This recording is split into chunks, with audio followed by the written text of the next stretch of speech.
Hey guys, this is Tijo with the Arcane Bear. Today we have the CEO of Pillar, a very ambitious project that's looking to bring kind of a unified connection between all the wallets and different assets that you might hold.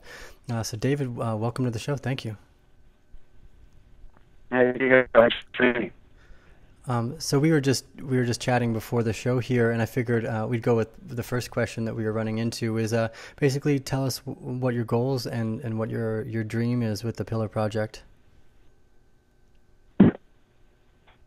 Okay, so it started a year ago when I gave a lecture at Stanford in this book about how the entire world should be set up differently, about how instead of pushing things down the supply chain, that we should pull to ourselves.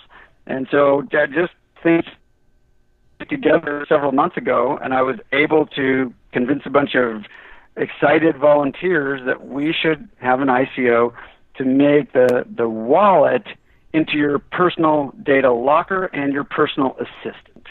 And so the goal of the Pillar project is eventually to replace this whole paradigm of little tiny desktop apps with a wallet that does everything for you. So first of all, it's a wallet that holds your assets. So it will eventually hold your mortgage, all your agreements, your assets, all your financial assets, your rent, your medical records, dental records, your driver's license, your passport, your keys, your gym pass, everything you'll need will be in your wallet, your Pillar wallet. And the goal is to replace apps because these things all have logins and all our sensitive personal data. We've seen recently a huge data hack from central servers, and most of these tie into central servers.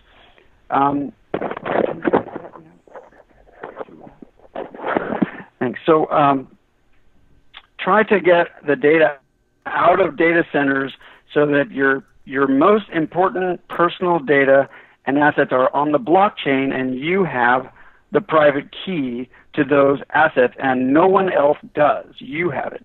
So that when you interact then with companies as you go through your day, you don't fire up apps, you just do things.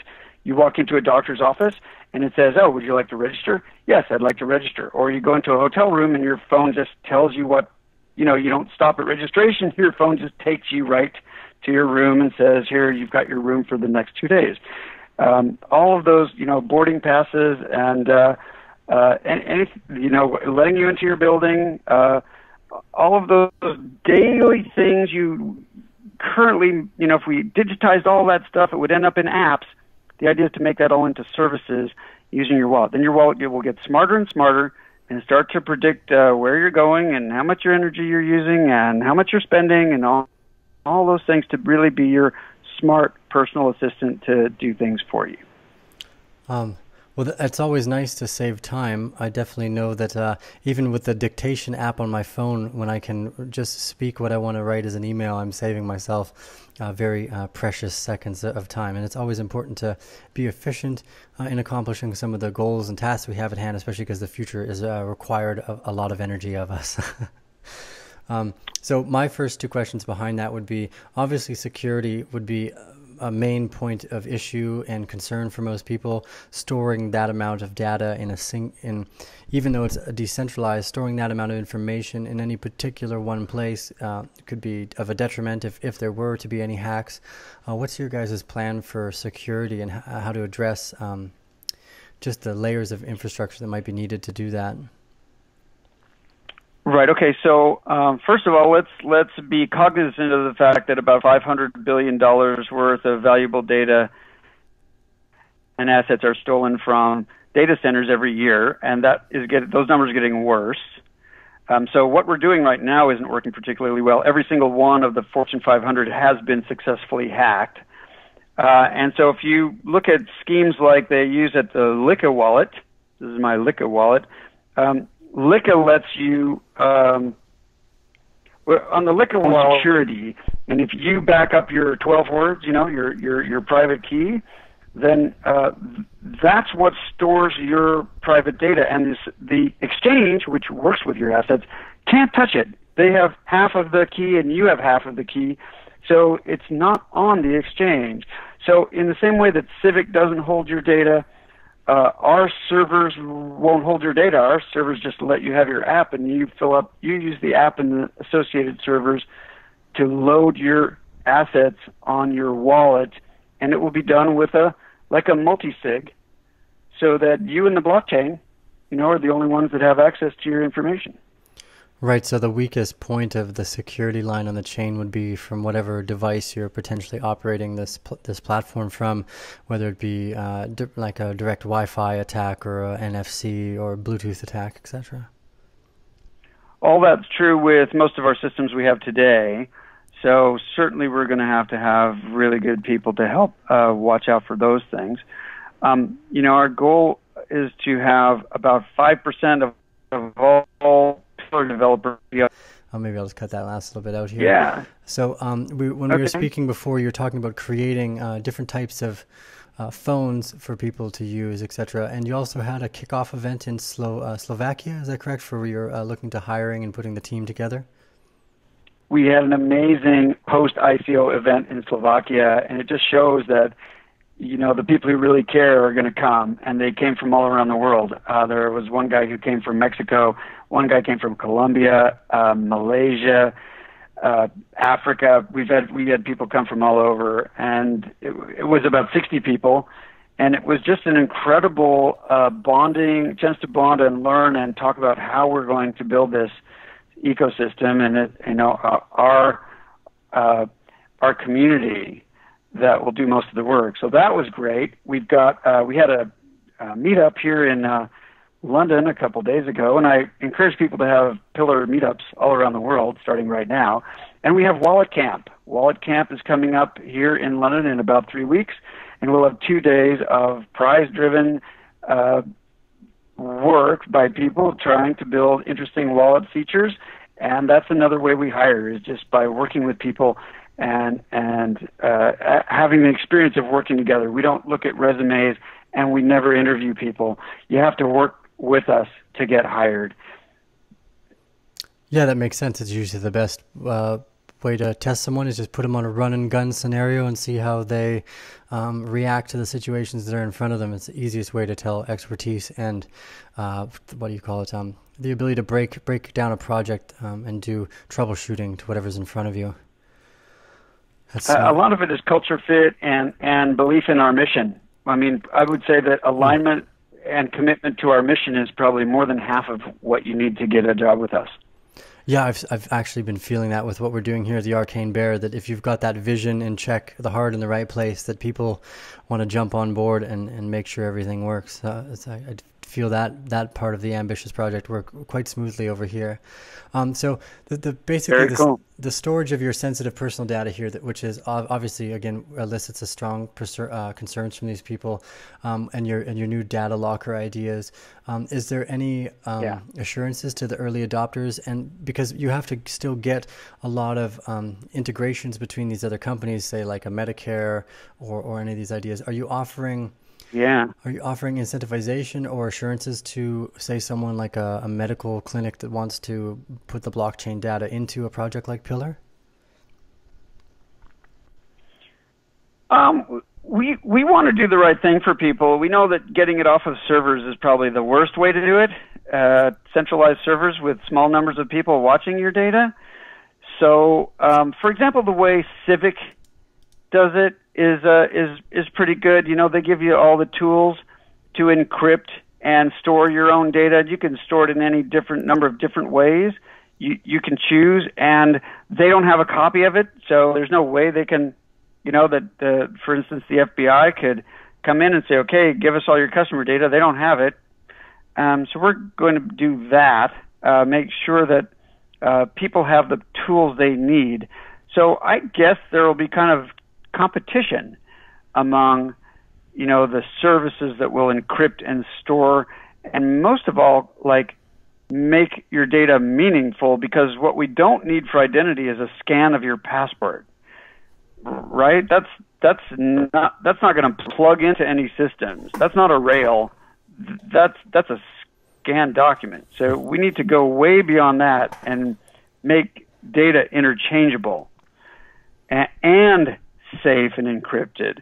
So there's a lot of work to do, and I would say that maybe some of the people listening to this are some of the people who are going to come join us and help us figure that out, because that's what our community is all about. Yeah, absolutely. The minds that are seeing what's capable of working in the decentralized nature are extremely important, because in the likely event of the future happening, which it always seems to, another day shows up, we're looking at an area where regulation can't keep up with these new types of smart contracts on the online, etc.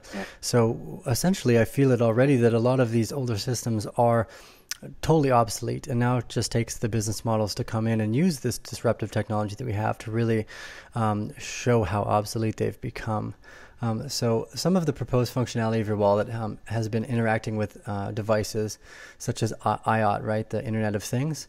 How do you plan to use this on the blockchain, and are there any emerging techs that you may be looking to partner with in the future as well? We're at the very beginning here, Tijo. So we're just trying to set up and build our core wallet at the moment, and there are a ton of use cases. We get more use cases every day, but I don't have any particular tea leaves reading that how exactly it's going to.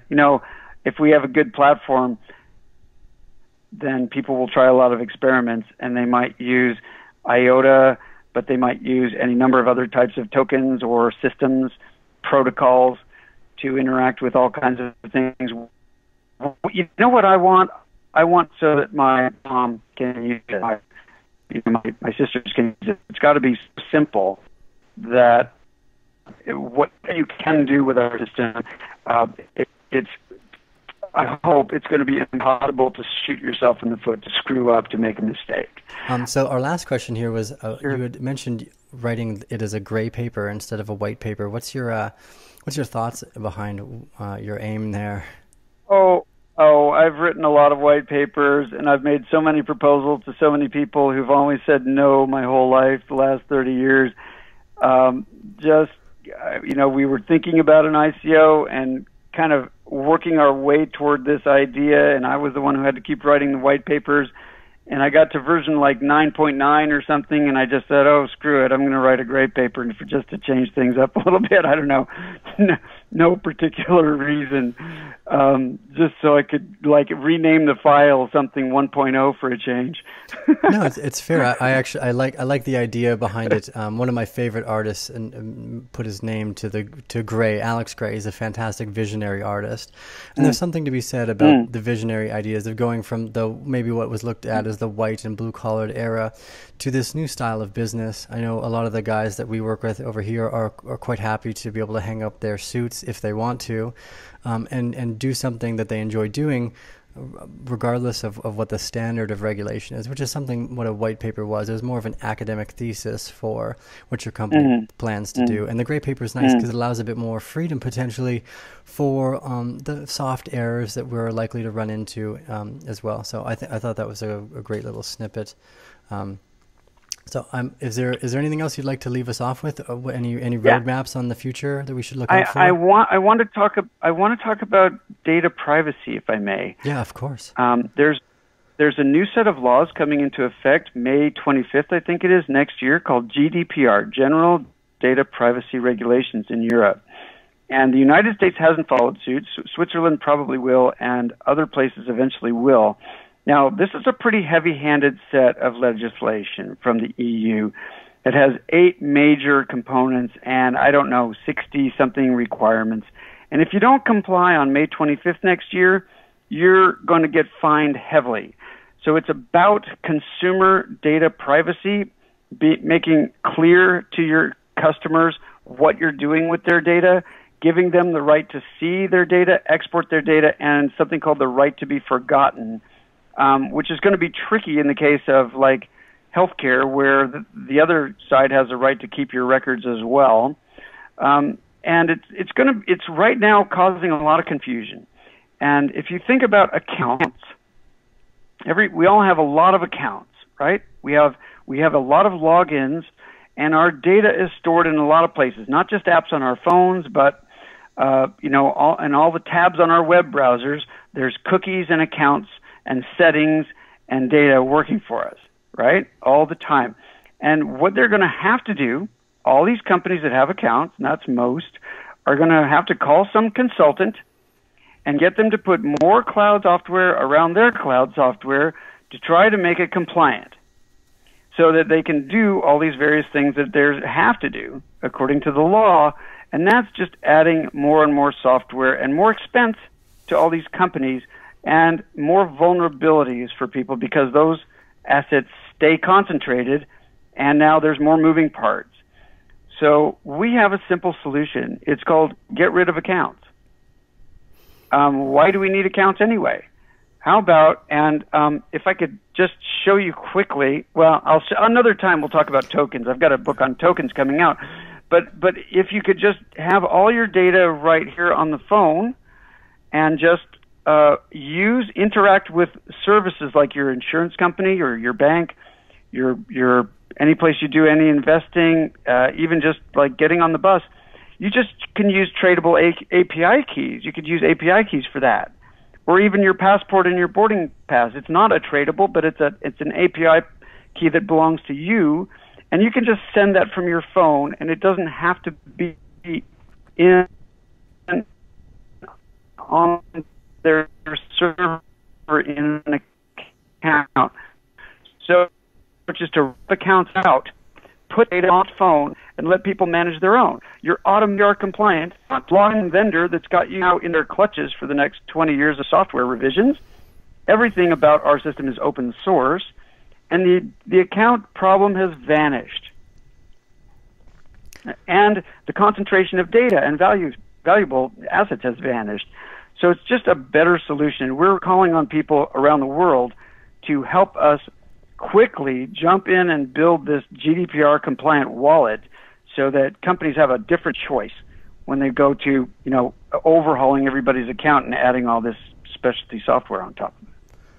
Yeah, it makes a lot of sense. Again, as we had breached into the last conversation, is that part of this is looking for the future problems that we're going to be running into as these older, they won't be ever obsolete, I don't think. They'll have no choice but to find what their strengths are and really address them, much like what email did to UPS. I mean, UPS is still around, but it lost a large part of their market share once they were disrupted by the new technology. So likely it makes a lot of sense. Obviously, the user should be in more control of their data, especially considering how much money Facebook and these companies make off the data that you give them for free. It shouldn't be such a one-way street for the information highway. Exactly, and that's what this is all about. This is an 8-year-old book that's still actually fairly readable. And that's what we want to do is change that around so people have control of their own data. Yeah, it makes a lot of sense to us, and we appreciate the ambitious and visionary drive. It's for us, we find it the most valuable part of the company is really what your vision, your mission, and your values equate to. Because if you have those together, people seem to show up at the doorstep ready and willing to work. It's amazing. It's amazing. They really do. We have 16,000 people on our mailing list and people jumping into our online community every day. We're really thankful for the enthusiasm of our community. We'll give people more information about that. We're about to launch the website and lots more. We want to have wallet camps around the world, and you're going to see much more from us now that we can start broadcasting here in October. We've got a lot planned. Yeah, good. I really look forward to it, and I look forward to our future conversations as your dream and vision here develops with your team. Great. Thanks, Tijo. Thanks for your time, David. Remember, everyone, give us a thumbs up if you like this information. It helps other people that are interested in these ideas find it as well. Remember, hit the subscribe button and the bell if you're new to the Bear family. It's super important. We're growing as a community, and the more like minds that we can gather. Not that we also really appreciate debate and argument too, by the way. We don't just want an echo chamber, but the more like minds we can gather, the more likely we are to come to a conclusion that's valuable for everyone. So I thank you for your time today, David. And maybe we'll see you in about a week and a half here in London. Wow, great.